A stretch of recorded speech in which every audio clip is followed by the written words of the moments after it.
day. Thank you to everyone who has joined our virtual lectures. This series will consist of several lectures, the first of which is dedicated to the proper reading of medieval manuscript descriptions. Let's get directly to the point.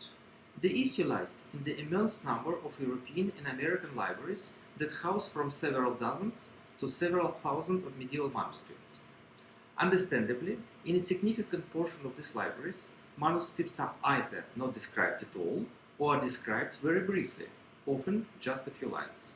A good example might be a catalogue made by Madan, catalogue of Bodleian Western manuscripts in the Bodleian Library, Oxford, which was written in the late 19th century, where each manuscript is described in a quarter of a page, which is clearly insufficient.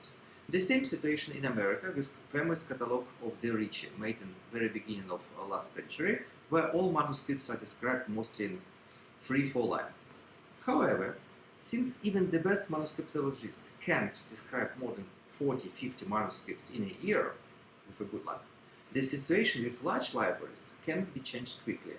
Thus, presumably, our generation will not see comprehensive catalogues of libraries such as BNF, France, Vatican libraries, British Library, Oxford Library, libraries of Munich, Vienna, Madrid, and perhaps 10-12 other libraries. However, the situation is entirely different with libraries that have from several hundred to 500 manuscripts. This work can be done. It may take maybe 10-15 years of hard work for 2 or 3 manuscriptologists, but it can be done. Many of my listeners, especially librarians, might be able to send illustrations from their manuscripts to their manuscriptologist colleagues, who might be able to suggest dates and origins of the manuscripts. But what needs to be done, only you can do, and this is codicological and paleographical description of your manuscripts, which can be done only in situ.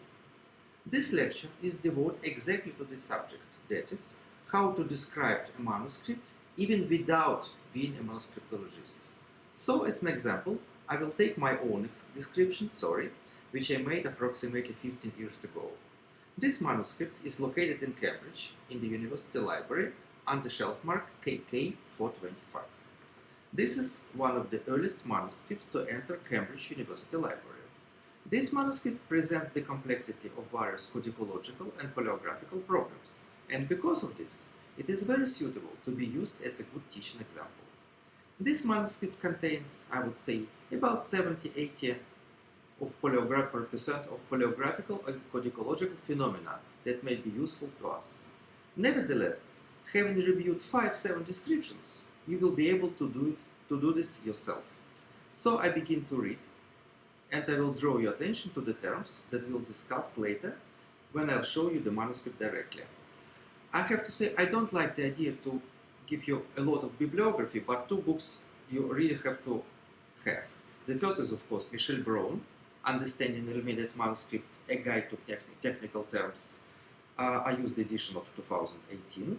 And another book is Peter Beale, A Dictionary of English Manuscript Terminology, 1450 to 2000. Oxford University Press, also 2008, but there are several editions. These 2 books you have to keep like your Bible. Of course, there are many other books, but I certainly prefer these 2. Let me start. So we start. Cambridge University Library, manuscript KK425. The first remark, and this is the first thing you have to ask. How I read this shelf mark? There are many ways how you give name or title or shelf mark to your manuscript. Many systems. Of course, the best system is to give the numbers 1, 2, 3, 4, 5. But imagine you're a librarian and you're a librarian in the library where manuscripts already all were numbered.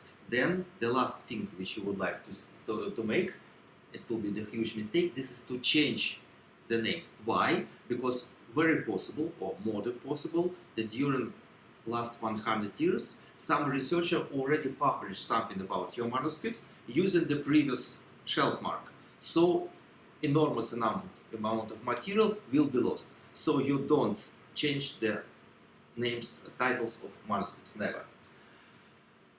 Sometimes in many libraries historically they will attempt to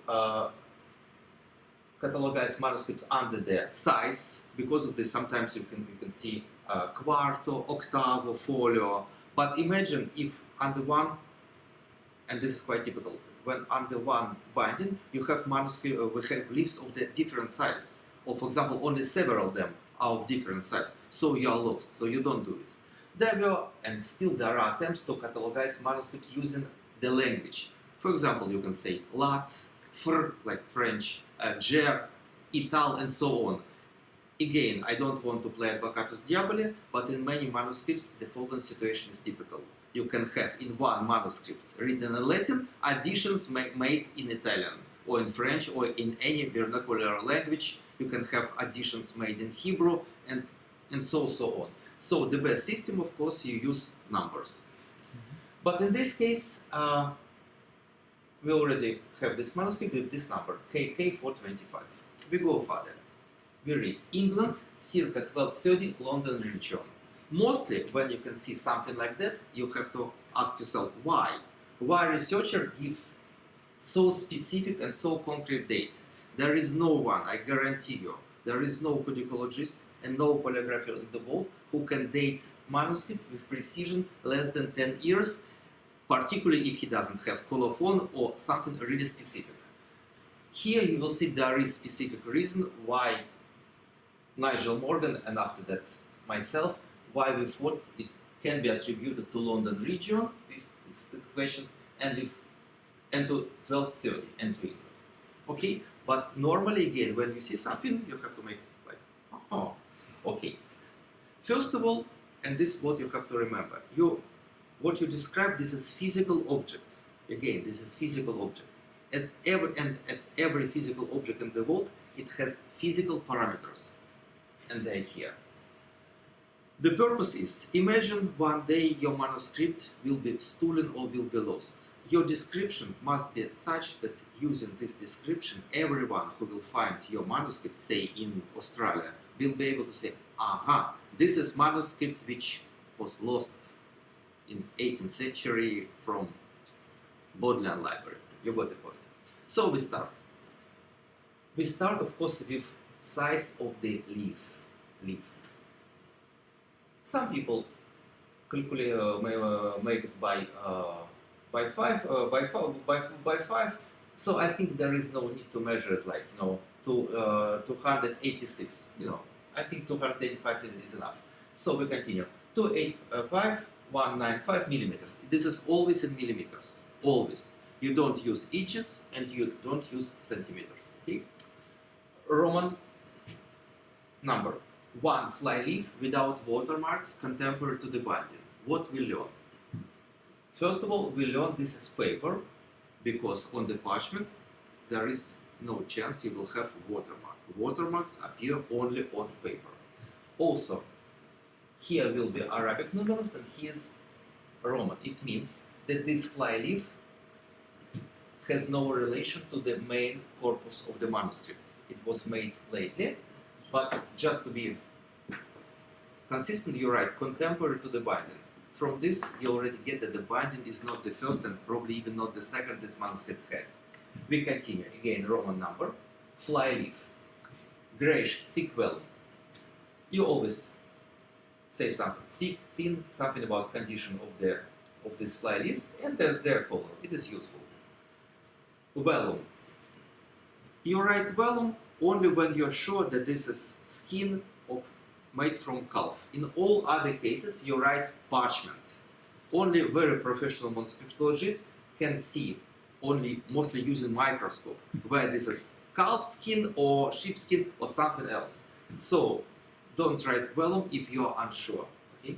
We continue. Foliation is modern. In pencil, in Arabic numerals, in the right upper corner. Our modern books, we have pagination. In Middle Ages, there was foliation. So leaves, folios, had only one number, placed mostly in the top center or top right, only on recto. Here. Arabic numerals. Why this is important? Because up to 15th century, everyone would have used Roman numbers. It means the foliation even without this modern, you would be able to understand foliation is modern or made after 15th century. In the right upper corner, which is important because originally, I would say most of medieval scribes would have put the foliation in the top center. This is important.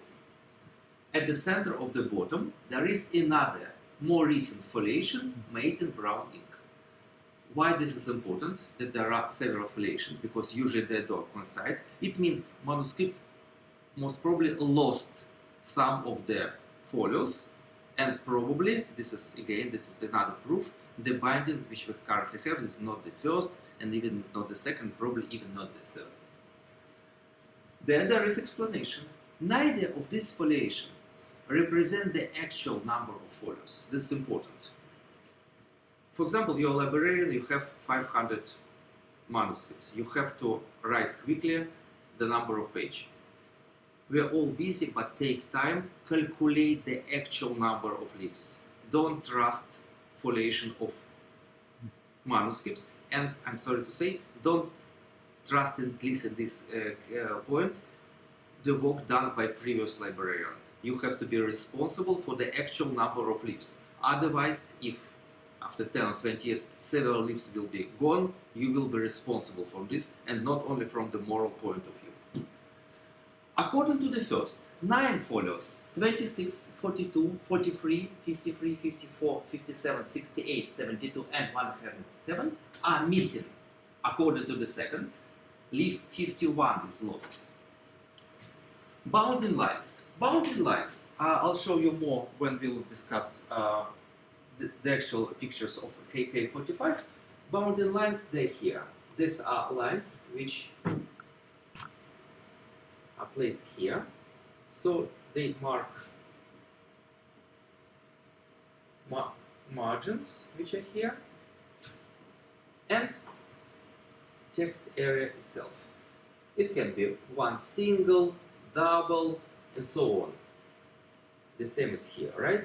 These are so-called vertical bounding lines, but of course here there are horizontal bounding lines. Again, it might be one single or two.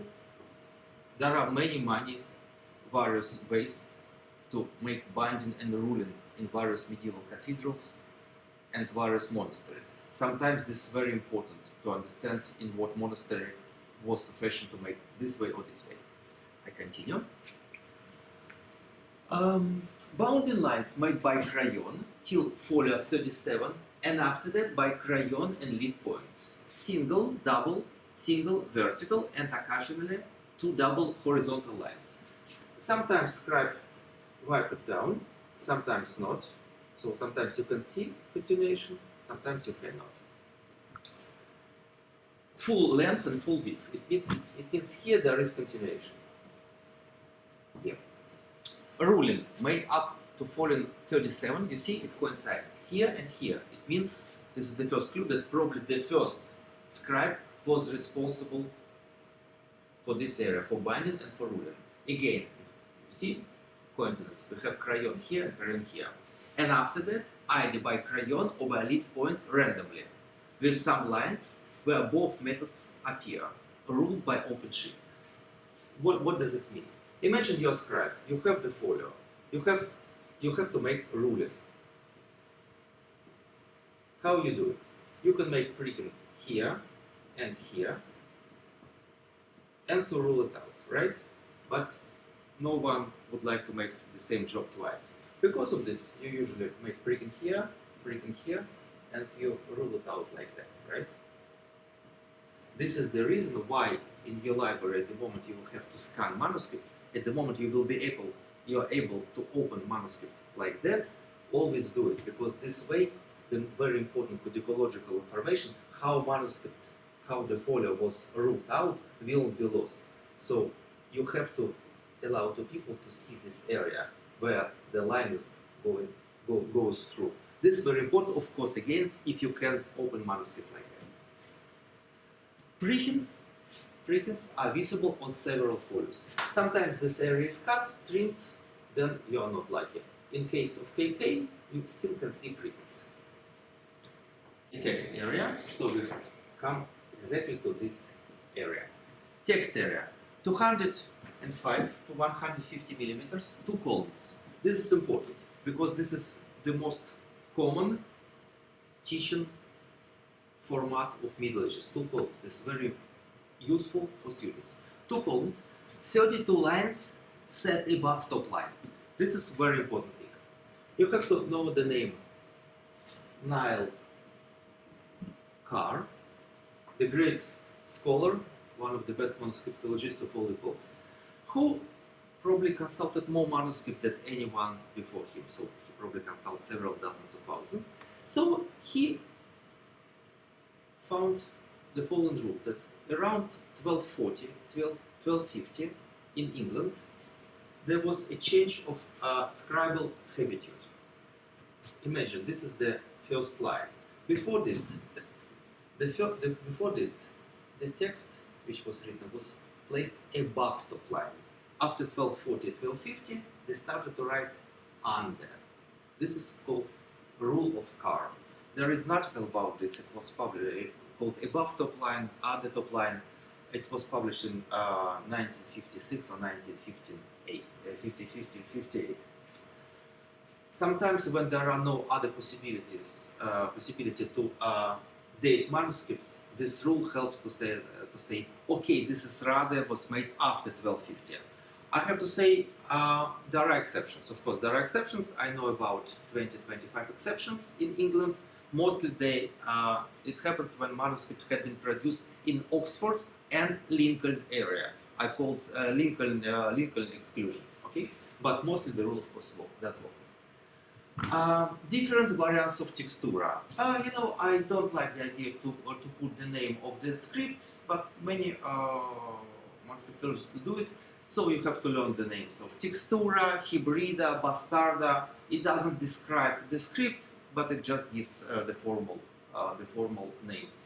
Up to you. Then, it is very important how many scribes work on manuscripts. Mostly when manuscripts are really thick, this is the work of several scribes, so a sort of team. At least 4 scribes throughout manuscripts, in brown and occasionally black ink. The latter especially in place where the previous text has been erased and written again, or in places where the scribe had little space and wrote in a smaller script, which he tried to make more visible. We'll see it. So, this is the description. First head. What we do now, this is so-called formula of the script. Follows 1 recto, 38 recto. Height of the lines is 7 millimeters. Height of the letters, 3-4 millimeters. Width of the letters, 1-2 millimeters. Distance between words, 1.5-2 millimeters. Second head follows 38 verso, 48 recto. Height of the lines is 6 millimeters. Height of the letters 2.5-3 millimeters. Width of the letters 1-2 millimeters. And distance between words 1.5 millimeters. Third head follows 48 verso, 104 verso. Height of the lines 6.5 millimeters. Height of the letters 3 millimeters. Width of the letters 2 millimeters. Distance between words 2 millimeters. And the last fourth head follow 105 recto, 125 verso. Height of the lines is 6 millimeters. Height of the letters 2.5 millimeters. Width of the letters 2 millimeters. Distance between words 1.5 millimeters. Occasional contemporary notes and latest scribblings in the margin. So it will be here. I'll show you next. Now collation, the most difficult thing in many manuscripts. This is, you can do it, you sometimes cannot do it. Why you cannot do it? All manuscripts consist of quires, cahiers in French, or heft in German. When you're a librarian, of course, you can and you have the opportunity to examine your own manuscript. When you're a scholar, please be very careful. Most of librarians hate what you will do. Well, they will be right, because this way you damage manuscripts. You can do it only when this is tremendously important to establish the idea, to get the idea about provenance and date of manuscripts. In this case, Alright, at the very page down appears Collation made by Henry Bradshaw. Henry Bradshaw was famous librarian of Cambridge University Library. I'll show you next time, I'll show you his script. Henry Bradshaw, he was very lucky. He managed to see this manuscript when it was unbound. So his information is very precious. But I think in several cases I had to correct him. So we have quires. So first, second. Sometimes it is made by Roman numerals. Sometimes by letters A, B, C, D. This is not so important. What is important? That quires can consist of several leaves, folios, right? Which are of course folded. Sometimes this is 2, sometimes this is 4, 6, 8, and 10. It says something. Mostly when this is 10, this is rather Italian. This is rather Italian. Not always. Nothing in manuscriptology is. This is not math, but I would say this is 80%. What is important, particularly what you would like to make critical edition from text, to understand where the text you possess is full or probably there are additions. Because of this, this is very important to know when the leaves were added after that to the quire or were lost. Sometimes you can do it only making this codicological examination. Again, you have to be very, very careful. So we start. The first quire consists of 8 leaves. Here in brackets you write what are these leaves. You always do it because you would like your readers will have the easiest way to obtain this information. So first quire occupies leaves from 1 recto to 8 verso. This is full quire, because of this we don't have to write anything else. Second quire, 10 leaves from 9 recto to 18 verso. The problem starts with the third quire. Now it occupies from 19 recto to 25 verso, but you know and you can see that one leaf doesn't have its another half. And you write wants leaf number 8. Sometimes you can see stub, and then you write stub. Fourth quire is full from 26 recto till 33 verso. Fifth quire from 34 to 40 wants leaf number 8. Sixth quire has 8 leaves but wants number 1. 7 wants number 3, 4, and 7. A lot of loss. 6 is full. 9 contains 6 leaves. What's 4th? 10th contains leaves from 64 recto till 68 verso. Wants number 2. Then, if they're all full, you can make it like that, shortened version. From 11, quire 11 to quire 13, they all contain 8 leaves. Follows 69 recto, 92 verso. 14 contains leaves from 93 recto to 99 verso, 17. Again, they are full. From 15 up to 17 contain 8 leaves. Follow 100 recto, 123 verso. And the last one contain only 2 leaves. This is always suspicious. It means something was lost. And exactly follows 124 recto, 125 verso, and the rest lost. How do I know? You will see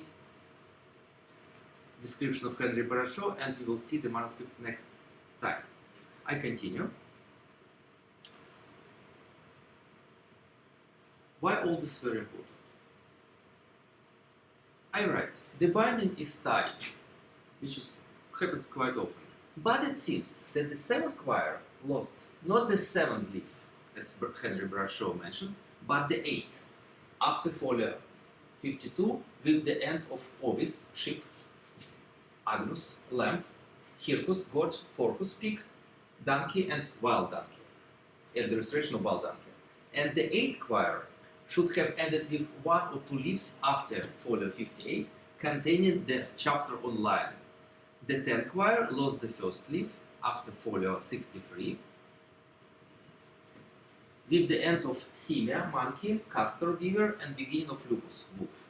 Retains the second, but also lost the third leaf after folio 64, with the end of hyena, bonacon, mythical animal, ibex, and beginning of canis, dog. And the last one after folio 68, with the end of formica ants, probably amphibia, cocodrilus, and luter, and the beginning of monsters. Textual evidence will make these matters more clear. If you will make collation like that, many scholars will be very obliged to you, because with the time, more and more librarians will prohibit you to make your own codicological examination, particularly if manuscript is very precious, as this manuscript. There is an occasional catchword in the center of the lower margin on folio 99 verso. The signatures are later, perhaps contemporary with the previous bind. So, from what we just read, there are not many terms we have to learn. Catchword. Catchword, this is the last. Catchword, this is the first word which appears in the previous quire, and this is the first word of the next quire. You learn this, you learn the term folio, precins, ruling, binding, and quire. So you don't need to know more than 10 or 12 terms. This is not very difficult, right? I assume you know the word margin. We continue. Decoration. Well, in this case, this manuscript is heavily decorated, and even if you are not a specialist in medieval art, you make what you can.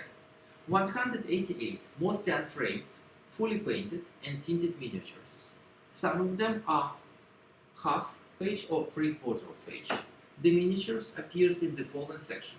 1/4 in the Alexander material and nature of angel text, plus 1 letter unfinished drawings. Second, 181 in the bestiary, and third, 1 in lapide significae, 1 in marbot, 1 in the liber macer section, and 1 in the Bernardus Silvestris section.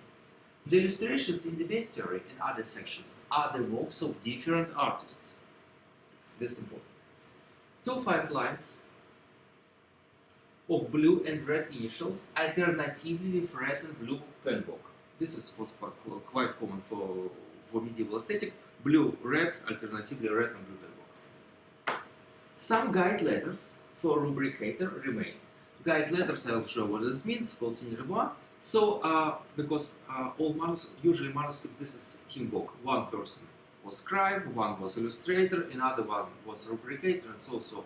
You know, one made left guide letters for the rubricator. Initials in different parts of the manuscript are executed by different artists. Red rubrics. As Nigel Morgan points out, the style of illustrations is monumental and might be linked with wall painting models. For example, the painting in Chabor Westminster Palace. The travel falls and angular poses of some of the figures in KK Bestiary are reminiscent of some later sculpture in Westminster Abbey. This is the reason why London had been mentioned. Another iconographical link point to London may be found in the similarity between the scent of the cross-legged king, folio 18 verse, and an image of David wearing a crown in the Glacier Psalter, produced in the region. The last, binding. As you already know, binding is modern, but anyway. 295 millimeters, brown leather, sewn 4 fonts. I'll show you what the word fonts means, but this is another term you have to know. 1967. Why? Because we know who did it. On the spine, in gold, Imago Mundi, Bestiarium, etc. What does it mean? It means that most of the items this manuscript consists were not identified. And anyway, you are not able to write on the spine all sections which are present in manuscript. And K45, 25. Now, provenance, inscription, and librarian marks. This is very important, and more you know about provenance, more you know about manuscript, even when this provenance is late. You have to write, no early provenance has been traced. Manuscript came to University Library in 1654 from the collection of Richard Hotspur, a famous book collector and master of Emmanuel College. On the front page down, appear both the old shelf mark 240. Immediately you get a clue. Aha, this collection consists of minimum 240 items. It means it was quite a big collection, right? And new shelf mark KK 425, as well as brief list of the contents of the manuscript made by an early 19th century hand. Beginning. Liber continens, miscellanea quidem astrologica medicina mystica. At the end, the list mentions hortus sanitatis. These are the leaves which were lost at the end, and they are now kept separately. On the rear page down are Henry Bradshaw marks. The first one, made 14 October 1861, reports that hortus sanitatis, which formerly stood at the end of this volume, now stands as N, this is inconvol, N841, and you can comment to see the book itself. This is actually what I did. The second mark gives the above mentioned collation of the manuscript. At the bottom appears a note indicating that the manuscript was repaired at the British Museum. These are people who did Biden, and the date, July-October 1911. Condition, you have to specify condition. Many pages have been stained and mutilated. Secundo folio, another term you must know. First page of our modern books or manuscript is very fragile, can be dirty, can disappear. Because of this, good catalogues always mentioned, medieval catalogues, always mentioned several, 1, 2, 3 words, which are at the top of the second folio, called secundo folio. Imagine you read the catalog, medieval catalog on 15th century Canterbury. They have 5 Bibles. Without this, and now you have several Bibles from this collection. How can you know which one was mentioned? But with the help of secundo folio, you can say, aha, this is this manuscript. Because it doesn't matter if your script is very similar to mine, your first words of the second folio will be different. Because I cannot write exactly with the same, using the same size you do. Bibliography. Well, there was no early bibliography, so I had a catalog of manuscripts preserved in the library of University of Cambridge. KK consists of about 18 sections, and I'll show you how to describe only 2 or 3 just to save time. Particularly this work wasn't done before. Okay, folio 1 recto, 18 recto are occupied by Imago Mundi, written by Honorius of Aton. Several folios at the beginning of this work are lost. You have so-called incipit, so the beginning of the text, ab aquiloni fulgur et ab aborata nitrus. Then, when you have possibility to compare your text to the text of Critical Edition or the best available edition, you do it, because in each manuscript text can be quite different. So you write Liber 162, and you compare. For example, in this case there was edition of Imago Mundi, so I compare the text, and it goes. Then you write everything you know about this text, about this tradition. At the end, when the section ends, you make explicit. We'll do it the same for the next section. Folios 18 verso 25 recta are occupied by Epistola Alexandri ad Aristotelem, the famous text. So I write folio 18 verso, the text of Epistola is preceded by 12 hexameters, verse of Alexander, incipit, explicit. Usually incipit, explicit, you write 5 to 10 words, but probably 5 is enough. Sometimes you mention rubric, and so you do it for all sections which you'll find in these manuscripts. This is very, very important. Not all manuscripts are so complicated. Mostly you have 3, 4, 5 items originally bound together, but in this case this is 18. And this is the reason why I like this manuscript so much, and probably this is the reason why I've chosen this manuscript for this presentation. Thank you very much.